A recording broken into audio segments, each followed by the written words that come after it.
ওকে, বিসমিল্লাহির রহমানির রহিম। আমি যে ভিডিও ব্লগটা করছিলাম যে বেসিক্যালি লাল মিয়া চৌধুরী আবদুল্লাহ জহিরুদ্দিন লাল মিয়া সাহেবের 58th ডেথ অ্যানিভার্সারিকে মাথায় নিয়ে তার লাইফ অ্যান্ড অ্যাচিভমেন্টস অ্যান্ড কন্ট্রিবিউশনসকে অনার করার জন্য একটা ভিডিও ব্লগ করছি।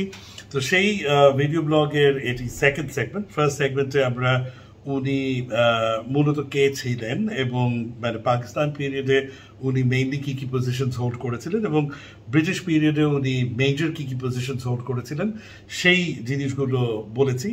তো এখন আমাদের সেকেন্ড সেগমেন্টে যেটা করব সেটা হচ্ছে যে পাকিস্তান পিরিয়ডে উনি কি কি অ্যাচিভমেন্টস বা কন্ট্রিবিউশনস ছিল ওনার, সেই জিনিসগুলো নিয়ে আমরা আলাপ করব। তো ওনার পজিশনগুলো আমি জাস্ট কুইকলি আরেকবার যদি বলে নেই। তো বেসিক্যালি উনি ছিলেন central cabinet minister for 3 portfolios, health, labour and social welfare, chief whip of the parliament এবং also First Constituent Assembly member ছিলেন 47 to 51, Second Constituent Assembly member ছিলেন 51 to 52। তারপর উনি একটা 9 বছরের পলিটিক্যাল ব্রেক, একটা হায়াটাস নিয়েছিলেন, and he was also chief of many parliamentary committees including Governor Nomination and Governor sort of Performance Monitoring Council যেটা ছিল, এবং উনি মোটামুটি বেশ কয়েকটা গভর্নর মানে ইভেন চেঞ্জ অ্যাপয়েন্টও করেছেন, কিছু গভর্নর লাস্ট মোমেন্টে শাফলিং রিশাফলিং চেঞ্জিংও ওনার হাতে হয়েছে। So he held a very prominent role in the Pakistan era. British error কথা তো আমি আগেই বলেছি, বাট ব্রিটিশ এরা নিয়ে আমরা যখন আলাপ করবো তখন ব্রিটিশ এরার পজিশনগুলো আমি আরেকবার রিমাইন্ড করে দিব। তো এখন আমি পাকিস্তান এরাতে ওনার মেজর কিছু কন্ট্রিবিউশনস কী কী ছিল আমি সেগুলো যদি কথা বলি, তাহলে হেলথ সেক্টর নিয়ে আমি আসি, বিকজ উনি যেহেতু health was one of the portfolios, one of the ministries that he handled, তো আমি হেলথ সেক্টর নিয়ে কথা বলছি। তো উনি হেলথ সেক্টরে কিন্তু আমরা অনেকে জানি না, বাট আমাদের যেটা এই যে মানে বার্ডেম বা ডায়াবেটিক হসপিটাল, তো এই হসপিটালের কিন্তু গোড়াপত্তন ওনার হাতে হয়েছে। Actually doctor Ibrahim was a very good friend of his, এবং অ্যাকচুয়ালি এইটাকে স্ট্যাবলিশ করার পিছনে ডক্টর ইব্রাহিমকে ম্যাক্সিমাম পৃষ্ঠপোষকতা এবং ব্যাক এন্ডের সাপোর্ট কিন্তু অ্যাকচুয়ালি লাল মিয়া সাহেবই দিয়েছেন।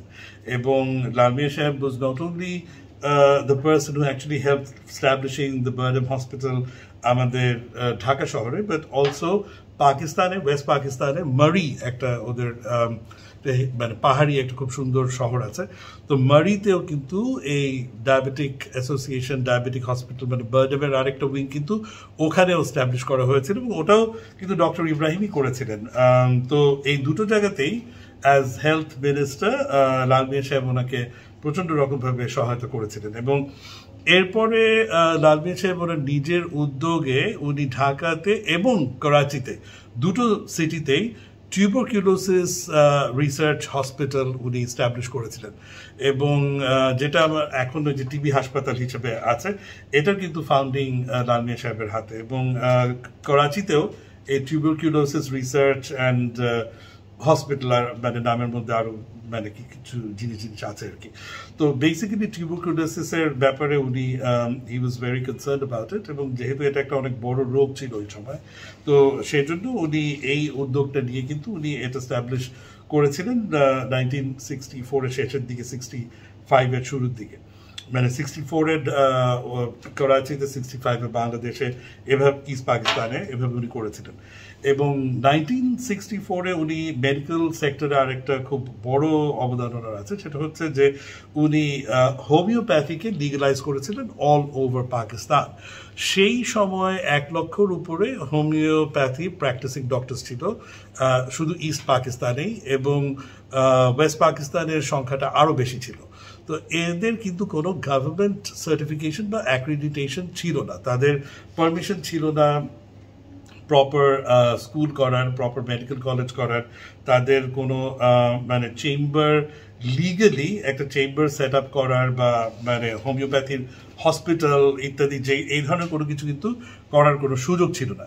তো এটাতে অ্যাকচুয়ালি যেটা উনি দেখলেন, মানে হোমিওপ্যাথি তো মানে একটা ঘরোয়া চিকিৎসা ছিল, তো উনি দেখেছেন যে হোমিওপ্যাথিতে আসলে লাভ হয়, একটু স্লো কাজ হয় কিন্তু ভালোই লাভ হয়। এবং মানে উনি দেখলেন যে আসলে অ্যালোপ্যাথিক হসপিটাল এবং ইয়ের উপরে এত চাপ না ফেলে মানে ছোট ছোট রোগ জ্বর টর ইত্যাদি মানে অনেক কিছু কিন্তু হোমিওপ্যাথি দিয়ে আসলে সারিয়ে ফেলা পসিবল। তো সেই জন্য মানে উনি এটার পিছনে বেশ খাটাখাটি করে উনি মানে হোমিওপ্যাথি কিন্তু আমরা মনে করি যে এটা একটা আমাদের বোধ হয় মানে গ্রাম্য একটা কিছু, ইটস নট। হোমিওপ্যাথি কিন্তু actually it was established in Germany. It's a European science. It was actually established by somebody called Arthur Hahnemann.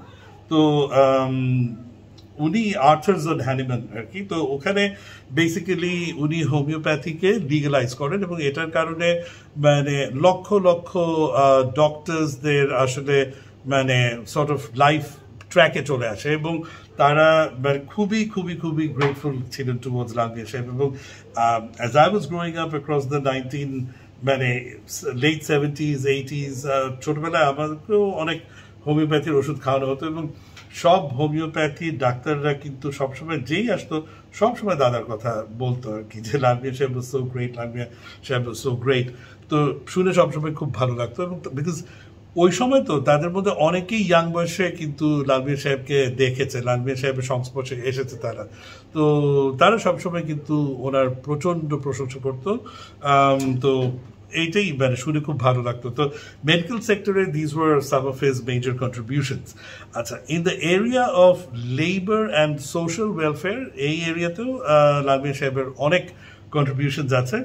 হ্যাঁ, হি ওয়াজ মাই গ্র্যান্ডফাদার, বাট আমি যেটা একদম ফার্স্ট সেগমেন্টেই বলেছি যে আমি এখানে আসলে ওনাকে সেরকমভাবে আমার গ্র্যান্ডফাদার বা দাদা হিসেবে রেফার করতে চাই না। দু এক সময় হয়তো মুখ ফসকে চলে আসতেও পারে, বাট আমি মেইনলি লালমিয়া সাহেব হিসেবেই বলছি because we do not wish to glorify ourselves as being associated with him. আমরা mainly we want to give credit to somebody who deserves the credit. সেটাই একমাত্র আমাদের objective, nothing further. That's what I intend to do through this video blog. In the area of labor and social welfare, উনি actually labor export পুরো পাকিস্তান থেকে শুরু করেছিলেন to Sweden, Russia, USA and Italy from all the provinces of Pakistan. এবং ওই সময় West পাকিস্তানের provinces থেকেও এই দেশগুলোতে মানুষ যাওয়া শুরু করে এবং মানে ইস্ট পাকিস্তান থেকেও। তখন এখান থেকে মানুষ আসলে বিদেশে খুব একটা যেতেই যেত না। তো নট দ্যাট এখানে খুব মানে মার্জিনালাইজ করা হয়েছে, কোটা দেওয়া হয়নি এরকম না। মানুষ খুব আমাদের ইস্ট পাকিস্তান সাইডে, বাংলাদেশ সাইডে বাঙালি কালচার, সবাই ফ্যামিলি নিয়ে থাকতে পছন্দ করে, সবাই অনেক বেশি ফ্যামিলি ওরিয়েন্টেড এবং মানে সেন্টিমেন্টস ওয়ার ভেরি স্ট্রং। মানুষ ঢাকাতেই তখন আসতে চেত না, টকিং অ্যাবাউট দ্য মানে 1950s 60s ওই সময়গুলো। তো যার কারণে খুব যে মানে মানুষ অনেক গিয়েছে সেটা না, বাট অ্যাটলিস্ট এগ্রিমেন্টগুলো সাইন হয়েছিল তখন এবং এই জিনিসগুলো হওয়ানোর জন্য ওনাকে আসলে এই দেশের এমবেসিগুলোর সাথে অনেক নেগোসিয়েশনস করতে হয়েছে এবং মানে he was a very good negotiator এবং ওনার কমিউনিকেশন স্কিলস খুব ভালো ছিল। ইন মানে বাংলা, উর্দু অ্যান্ড ইংলিশেও he was very well spoken. তো যার কারণে আসলে এই এমবেসিগুলোর সাথে কথাবার্তা বলে এবং ডিরেক্টলি ওই দেশের অ্যাম্বাসেডার্সদের সাথে ওনার খুব ভালো উঠা বসা ছিল। And he managed two strike all these deals. And তারপরে আসলে আমরা এখন যে মানে এই যে লেবার মিনিমাম ওয়েজ এই সেই এত কিছু যে হয় এটা আমরা অনেকেই জানি না, কিন্তু মিনিমাম ওয়েজ ফর লেবার এবং মানে লেবার ল এটার যে কিছু স্ট্যান্ডার্ড থাকতে হবে এবং ডেফিনেটলি কিছু স্ট্যান্ডার্ড ফলো করতে হবে, কদিন ছুটি থাকতে পারবে, কত ঘন্টা কাজ করতে পারবে, ওভারটাইম, এই যে বেসিক একটা কোড, এটা কিন্তু লালমিয়া সাহেবের হাতেই মানে প্রমলগেটেড হয়েছিল। উনি অ্যাজ লেবার মিনিস্টার উনি কিন্তু এই মিনিমাম ওয়েজ এবং অন্যান্য অনেক মানে বেসিক্যালি একটা legal structure for industrial labour, এটা মোটামুটি লালমিয়া সাহেবের হাতেই গঠন হয়েছিল। ওনার টাইমেই ওনার মিনিস্ট্রি থেকেই এই জিনিসটা কিন্তু তৈরি হয়। So wherever we are in this social progress, এখানে কিন্তু লালমিয়া সাহেবের প্রতি আসলে মানে মানে মোটামুটি যারাই কাজ করে এভরিবডি মানে আসলে তাদের দোয়া এবং কৃতজ্ঞতা লালমিয়া সাহেবের প্রতি থাকা উচিত। অ্যান্ড হয়তো মানে ওরকমভাবে না করলেও আই থিঙ্ক ভিতরে ভিতরে ওনার জন্য এটা পৌঁছে যায় হয়তো, আশা করি। তো এবং আরেকটা জিনিস যেটা সেটা হচ্ছে যে যারা বাইরে অলরেডি গিয়েছিল, কিছু মানুষ ইউকেতে গিয়েছে, অন্যান্য জায়গায় যাওয়া শুরু করেছিল, তাদের যারা রেমিটেন্স ওখান থেকে সেন্ড করা শুরু করলো, তো রেমিটেন্স সেন্ডারদের রেমিটেন্সের উপরে ট্যাক্স ওয়েভিংটাও কিন্তু লাল মিয়া সাহেবের হাতেই হয়। সো ডেফিনেটলি লেবার সেক্টরে লাল মিয়া সাহেবের বেশ ভালো কিছু অবদান রয়েছে। এরপরে যদি আমি মানে ন্যাশনাল ডেভেলপমেন্ট অ্যান্ড ইনফ্রাস্ট্রাকচারের সেক্টরে আসি, এখানে উনি আসলে কোনো মিনিস্ট্রির, আচ্ছা আরেকটা মিনিস্ট্রি আছে, ওটা আমি শেষ করে নিতে পারি, ইউথ অ্যান্ড এডুকেশন, এই সাইডটা আমি যদি একটু টেক কেয়ার করি। সো বেসিক্যালি উনি কিন্তু জাহাঙ্গীরনগর ইউনিভার্সিটি স্ট্যাবলিশমেন্টে কিন্তু লাল মিয়া সাহেবের একটা অনেক বড় হাত আছে। We may not know it, but Jahangirnagar conceptually এরকম একটা ইউনিভার্সিটি হবে, এটার অ্যাপ্রুভাল করানো অ্যান্ড বেসিক ফ্রেমওয়ার্ক কী হবে না হবে, এটার যে পুরা গঠনটা, এখানে কিন্তু লাল মিয়া সাহেব ওয়াজ involved in obtaining the permission for the university, এবং ওটার ফাউন্ডিং কমিটির মধ্যে উনি ছিলেন, এবং এটার অবস্থান তো মানে সাভারে, তো ওখানে কিন্তু ইনফ্যাক্ট জাহাঙ্গীরনগর ইউনিভার্সিটি তো একটা হিউজ ক্যাম্পাস, মানে কোথায় হবে কি হবে না হবে জায়গা চিহ্নিত হচ্ছে। তো জাহাঙ্গীরনগরের ক্যাম্পাসের কিন্তু কিছু ল্যান্ড অলসো মানে ডোনেট করেছিলেন লাল মিয়া সাহেব। তো জাহাঙ্গীরনগর মানে আছে না, হিস্ট্রি প্রবর্তন অনেক কিছুই আর থাকে না, কোথাও ঠিক মতো রেকর্ডেড থাকে না, বাট জাহাঙ্গীরনগর ইউনিভার্সিটি এস্টাবলিশমেন্টে Lal Mia Saheb had a big role to play. In addition to that উনি পাকিস্তান, অ্যাক্রস পাকিস্তান অনেক স্কুল ইনঅগ্রেট করেছেন, অনেক এডুকেশনের জন্য অনেক কাজ করেছেন, ওদিকেও এদিকেও। এখানে বাংলাদেশে ইস্ট পাকিস্তানের সাইডে উনি নিজের উদ্যোগে প্রায় 10-12টা স্কুল উনি এস্টাবলিশ করেছেন। ওনার বাবার বানানো কিছু স্কুলে গভর্নমেন্ট অ্যাক্রিডিটেশন ছিল না, সেগুলো উনি অ্যারেঞ্জ করেছেন। অনেক স্কলারশিপ প্রোগ্রামস উনি অ্যারেঞ্জ করেছেন, এবং সবচেয়ে ইন্টারেস্টিং জিনিস হচ্ছে স্কাউট, উনি কিন্তু স্কাউট অ্যাসোসিয়েশনেরও প্রেসিডেন্ট হয়েছিলেন 1948-এ, এবং বেশ কয়েক বছর উনি ছিলেন। এবং উনি মোটামুটি পাকিস্তান আমলে কিন্তু অনেক মানুষ স্কাউট করতো, মানে অনেক মানুষ আমাদের বাবা চাচাদের টাইমে ছোটবেলায় কিন্তু সবাই স্কাউট করতো, স্কাউট, এবং অনেক মা খালারা কিন্তু মানে আমাদের জেনারেশনের মা খালারা, অনেকের নানি দাদিরা এখন মানে কিন্তু গার্লস গাইড করতো। তো এই মুভমেন্টটাও কিন্তু লার্জলি লাল মিয়া সাহেব স্টার্ট করেছিলেন অ্যাক্রস পাকিস্তান। তো অনেক কিছুরই কিন্তু মানে ঘোড়াপত্তনে ওনার কন্ট্রিবিউশন আছে। এরপর আমি আসি ন্যাশনাল ডেভেলপমেন্ট অ্যান্ড ইনফ্রাস্ট্রাকচারের ফিল্ডে। উনি কিন্তু অ্যাকচুয়ালি বিশাল কিছু কাজ করেছেন। উনি আমাদের মানে আইয়ুব খান গভর্নমেন্টের অংশ হিসেবে he played a very big role in convincing Ayub Khan যে সেকেন্ড ক্যাপিটাল, ফার্স্ট ক্যাপিটাল তো ইসলামাবাদ ঘোষিত হলো, তো আগে তো করাচি ছিল, তো ন্যাচারালি সেকেন্ড ক্যাপিটাল কিন্তু করাচি হওয়ার মানে মোটামুটি that was what was suppose to be. তো ওটাও ওয়েস্ট পাকিস্তানে না হয়ে সেকেন্ড ক্যাপিটালটাকে ঢাকায় আনা, এটার ব্যাপারে অনেক রেজিস্ট্যান্স ছিল, কারণ করাচি বা অন্যান্য অনেকগুলো সিটির মানে ওয়েস্ট পাকিস্তানের অনেকগুলো সিটির তুলনায় ঢাকা কিন্তু সেই তখন আরও ছোট ছিল, অনেক লেস ডেভেলপ ছিল। লাল মিয়া সাহেব কিন্তু was one of the persons যে অনেক প্রেশার দিয়েছেন যে তাহলে ছোট থাকলে বা আন্ডার ডেভেলপ থাকলে এটাকে আমরা ডেভেলপ করে দিই, বাট মানে যেহেতু এত বড় একটা দেশের দুটা বড় ভাগ আছে, ওদিকে তো একটা ক্যাপিটাল আছেই, নানানভাবে লজিক টজিক দিয়ে উনি কনভিন্স করেছিলেন যে Dhaka has got to B the second capital. এবং এখানে ডেফিনেটলি আরও অনেকে সাপোর্ট দিয়েছিল, কিন্তু মানে ম্যাক্সিমাম ওনার উপরে ক্রেডিটটা যায় বিকজ আইয়ুব খান সাহেবের সাথে ওনার একটা বেশ ভালো আন্ডারস্ট্যান্ডিং ছিল।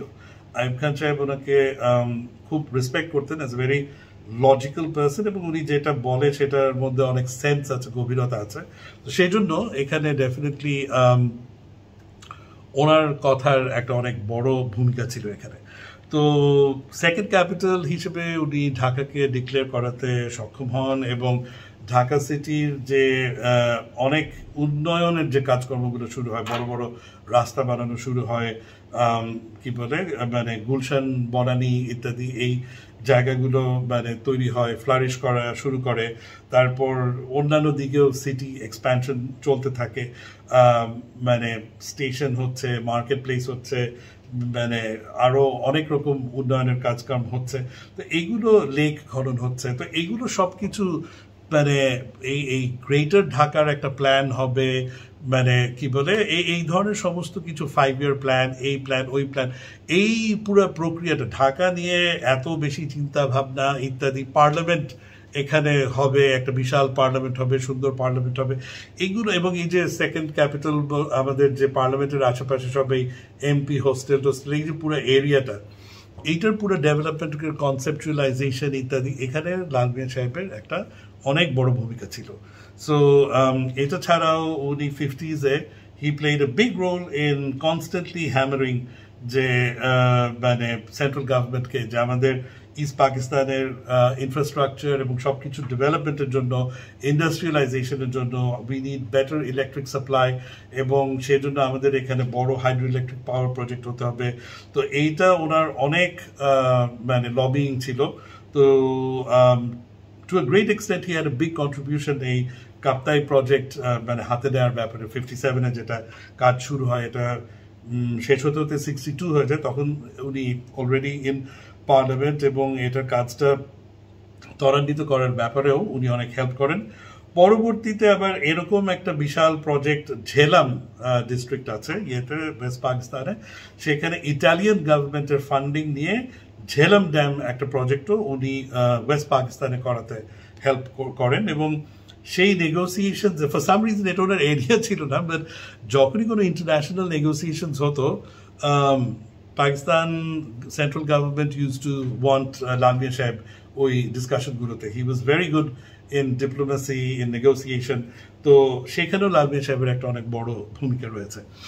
এবং Lal Mia Saheb also played a very big role in এই ঢাকা যশোর যে হাইওয়ে তৈরি করা, এবং বিআইডব্লিউটি এর সাথে কাজ করে সব ফেরিঘাট এস্টাবলিশমেন্ট, মানে বিভিন্ন ডিস্ট্রিক্টে ফেরিঘাট উন্নয়ন ইত্যাদি, এখানেও কিন্তু লাল মিয়া সাহেবের একটা বড় ভূমিকা ছিল। তো মোটামুটি আমাদের যে মানে ওভারঅল ইস্ট পাকিস্তানের ইনফ্রাস্ট্রাকচারাল ডেভেলপমেন্টে কিন্তু লাল মিয়া সাহেবের একটা বড় ভূমিকা ছিল, যদিও এটা ওনার কিন্তু পোর্টফোলিওর মধ্যে ছিল না। আরেকটা ইন্টারেস্টিং জিনিস হচ্ছে যে উনি মানে অনেক মানে ওই যে বেড়িবাঁধ ইত্যাদি, এগুলো তো ফরিদপুরে বানাতে হেল্প করেইছিলেন, মানে টেন্স অফ মাইলস অফ মানে ইয়ে এমব্যাঙ্কমেন্টস, এগুলো উনি তো ডাইকস বলে, এমব্যাঙ্কমেন্ট বলে, এগুলো উনি করতে হেল্প করেছিলেন। সবচেয়ে বড় জিনিস যেটা, সেটা হচ্ছে যে উনি অনেক সাইক্লোন শেল্টার্স বানিয়েছিলেন। এটা সাউথ বেঙ্গলে অনেক জায়গায়, ফরিদপুরের অনেক জায়গায় উনি প্রায় 20টার মতো সাইক্লোন শেল্টার উনি নিজ উদ্যোগে বানিয়েছেন, যেসব এরিয়াগুলোতে সাইক্লোন ফ্লাড ইত্যাদি হয়। তো অনেক উঁচু উঁচু পিলারের উপরে উনি খুব সলিড ফাউন্ডেশন দিয়ে কংক্রিটের দোতলা তিনতলা বিল্ডিংস করেছেন, যেটা ফ্লাড থেকেও মানুষকে প্রোটেকশন দিবে, যেটা সাইক্লোন থেকেও মানুষকে প্রোটেকশন দিবে। তো এই ধরনের অনেক মানে কন্ট্রিবিউশন ডেফিনেটলি লাল মিয়া সাহেবের আছে। রিলিজিয়নের ক্ষেত্রে লাল মিয়া সাহেবের বেশ কিছু ভূমিকা রয়েছে পাকিস্তান পিরিয়ডে। উনি Islamic research and anti superstition promotion centre, মানে কুসংস্কার দূর করার জন্য এবং প্রপার ইসলামিক রিসার্চ করার জন্য উনি সেন্টার এস্টাবলিশ করেছিলেন। করাচিতে একটা করেছিলেন এবং ঢাকাতেও একটা করেছিলেন, এবং 60s এটা উনি মানে 59-60 দিকেই করেছিলেন। তো এই সেন্টারগুলো হওয়ার কারণে কিন্তু আসলে বেশ অনেক মানে সেই সময় ধর্ম নিয়ে মানে একটা নতুন চিন্তাভাবনা শুরু হওয়া স্টার্ট হলো, মানে অনেক প্রোগ্রেসিভ ভাবে চিন্তাভাবনা করা, ধর্মের মধ্যে অনেক ধরনের গ্রামগঞ্জে যে ধরনের কুসংস্কারগুলো ধর্মকে ঘিরে ফেলেছিল, সেই জিনিসগুলো কিন্তু আস্তে আস্তে দূর করার ক্ষেত্রে উনি একটা বড় ভূমিকা পালন করা শুরু করে। তার কারণে অবশ্য গ্রামগঞ্জে বা কিছু হয়তো মানে যারা একটু ওই পুরনো স্টাইলে ধর্ম প্রচার করতো, এরকম কিছু মানুষ তাকে কম পছন্দ করতেন, বাট সেটা কোনো ব্যাপার না। Lal Mia Saheb was a very determined sort of person. উনি যেটা রাইট মনে করতেন উনি সেই জিনিসটা নিয়ে এগিয়ে যেতেন। স্পোর্টসের ক্ষেত্রে ওনার অনেক বড় ভূমিকা আছে। উনি অল ওভার পাকিস্তান হকিকে সাংঘাতিক রকম প্রমোট করেছেন। উনি নিজেও হকি প্লেয়ার ছিলেন, উনি আলিগড় ইউনিভার্সিটিতে পড়েছেন ওনার ইউতে, এবং সেখানে উনি হকি খেলতেন খুব। উনি হকি টিমের ক্যাপ্টেনও ছিলেন, এবং পরবর্তীতে উনি মানে ফরিদপুরের হকি ক্লাব গঠন করেন। ফরিদপুর স্টেডিয়াম গঠন করতেও ওনার বিশাল ভূমিকা রয়েছে, এবং আর্লি 1920s-এ উনি ওনার মানে ফরিদপুর হকি টিম নিয়ে উনি অনেক হকি খেলেছেন, অনেক ডিস্ট্রিক্টে যেয়ে খেলেছেন, উইদিন দ্য ডিস্ট্রিক্ট খেলেছেন, পুলিশ টিমের এগেনস্টে, এই টিমের এগেনস্ট, ওই টিমের এগেনস্ট, এবং ম্যাক্সিমাম সময় উনি আসলে জয়ী হতেন। তো স্পোর্টসের ক্ষেত্রেও ওনার আসলে অনেক অবদান ছিল এই ব্রিটিশ পাকিস্তান পিরিয়ডে বিশেষভাবে। সো উইথ দ্যাট আমার মনে হয় আমি আমার সেকেন্ড সেগমেন্টটা এখানে এন্ড করতে পারি। অ্যান্ড নেক্সট সেগমেন্টে আমরা যেটা করবো সেটা হচ্ছে যে before partition, that is in the British period, সেই সময় ওনার পলিটিক্যাল এবং অন্যান্য যে ভূমিকাগুলো ছিল সেগুলো নিয়ে আমরা কথা বলবো আমাদের পরের সেগমেন্টে। So please stay with us. এই বলে আমার এই ভিডিও ব্লগ সেটের সেকেন্ড পার্টের সমাপ্তি আমি এখানে টানছি। Thank you.